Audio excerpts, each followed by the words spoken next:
Di dalam kehidupan ini, 10 kebajikan sangatlah penting. Kita harus dapat menghindari 4 kejahatan lewat ucapan. Selain jangan berlidah dua, kita harus menasihati orang ke arah yang baik. Selain tidak boleh bertutur kata buruk, kita juga harus bertutur kata lembut dan baik. Selain jangan berkata kata kosong, kita harus berkata-kata benar. Kita harus dapat mempertahankan semua ini. Hati kita jangan tamak, jangan dipenuhi kebencian, dan jangan dipenuhi kebodohan. Selain jangan tamak, kita juga harus bersumbangsi. Selain jangan dipenuhi ketamakan, kita juga harus membina temperamen yang baik. Selain itu, kita juga harus berlapang dada dan tahu berpuas diri. Jika kita tahu berpuas diri dan berlapang dada, maka hati kita tidak akan dipenuhi kebodohan. Jadi, selain harus menghindari 4 kejahatan lewat ucapan, kita juga harus menghindari 3 jenis kejahatan lewat pikiran. Kita juga harus menghindari 3 kejahatan lewat tindakan. Selain tidak boleh mencuri, kita juga harus bersumbangsi. Selain tidak boleh membunuh, kita juga harus melindungi kehidupan. Dalam menjalani kehidupan pernikahan, kita harus senantiasa setia dan loyal. Janganlah berselingkuh di luar dan lain-lain. Kita harus menjaga tubuh dan perbuatan kita dengan baik. Jadi, untuk menjadi orang yang baik, kita harus mempraktekkan 10 kebajikan dan menjaga kemurnian pikiran agar tubuh dan pikiran kita dapat dipenuhi dharma. Dengan demikian, saat melihat segala sesuatu, tidak akan muncul ketamakan di dalam hati kita. Saat mendengar hal-hal yang terjadi di dunia, kita tetap dapat menstabilkan hati. Di dalam Sutra Lamkara Sastra, ada sebuah kisah seperti ini. Emas dan ular berbisa.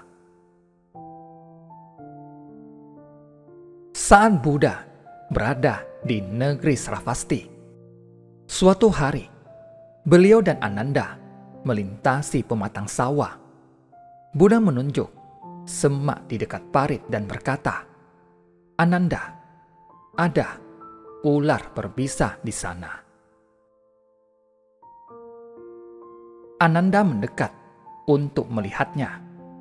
Lalu, Ananda kembali dan menjawab Buddha, "Iya, yang dijunjung, ada ular berbisa di sana." Setelah itu, mereka meninggalkan tempat itu. Saat itu, ada seorang pria sedang bekerja di sawah. Melihat Buddha melintas, dia juga membangkitkan rasa hormat. Pria ini mendengar percakapan tadi dan merasa sangat penasaran. Setelah Buddha meninggalkan tempat itu, pria itu berjalan mendekati pematang sawah untuk melihat lebih dekat. Ini adalah emas murni. Mengapa dikatakan ular berbisa? Dia lalu membawanya pulang dengan gembira. Mulanya pria ini hidup sangat kekurangan. Dia segera merenovasi rumahnya. Dia menikmati makanan yang mewah dan mengenakan pakaian bagus. Orang-orang pun mulai membicarakannya. Rumor ini terus menyebar hingga terdengar oleh prajurit istana. Prajurit pun datang melihat apa yang terjadi. Setelah itu, rumor menyebar hingga terdengar oleh raja. Raja merasa pasti ada sesuatu yang terjadi. Beliau lalu mengutus orang untuk menangkapnya. "Mengapa kamu ada begitu banyak emas? Apakah kamu mencurinya? Mengapa ada begitu banyak? Di atas emas-emas itu juga terdapat logo gudang kerajaan." "Saya tidak mencuri. Saya menemukannya di dalam semak.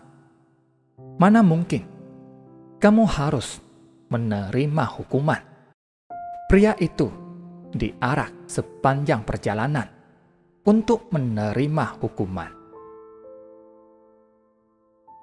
Saat diarak, dia berkata, "Ananda, itu ular berbisa. Yang dijunjung, itu ular berbisa."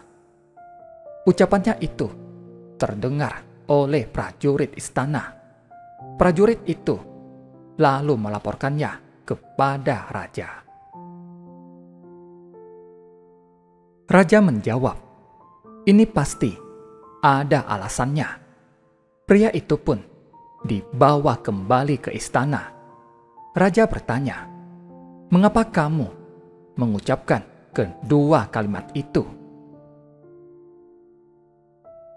Pria itu menjawab, "Karena saat sedang bekerja di ladang, saya melihat Buddha melintasi pematang sawah.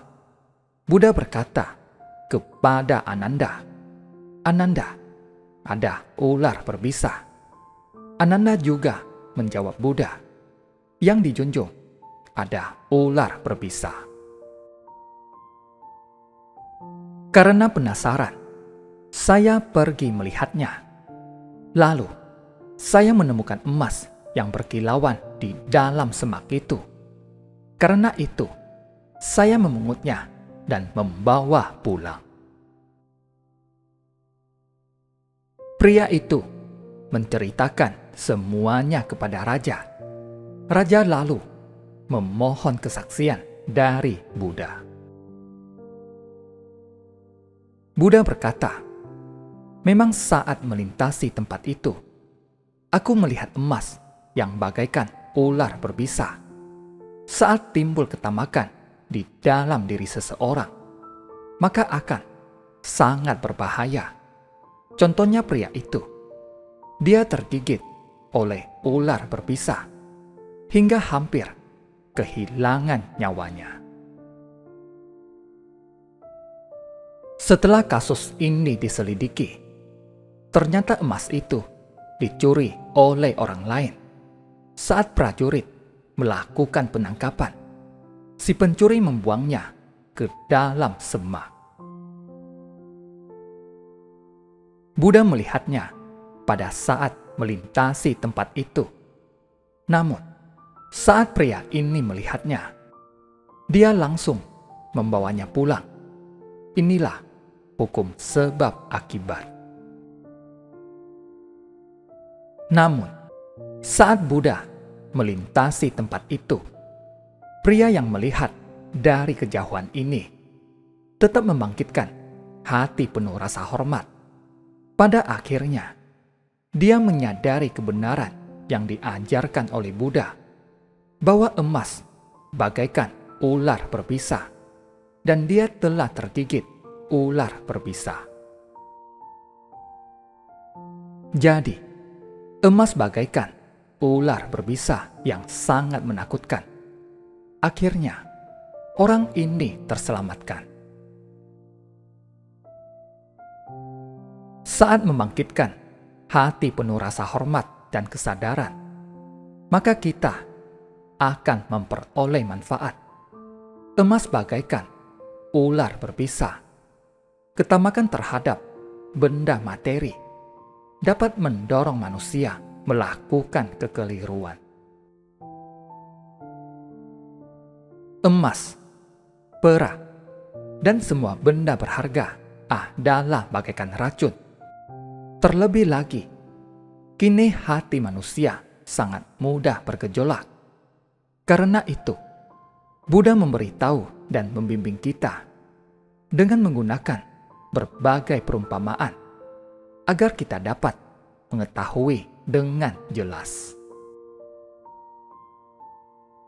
Jadi, janganlah lupa bahwa kita harus mempraktekkan 10 kebajikan untuk sungguh-sungguh menyerap dharma ke dalam hati. Kita harus senantiasa berhati tulus dan mengingatkan diri sendiri. Kita harus menghadapi semua orang dengan hati yang tulus.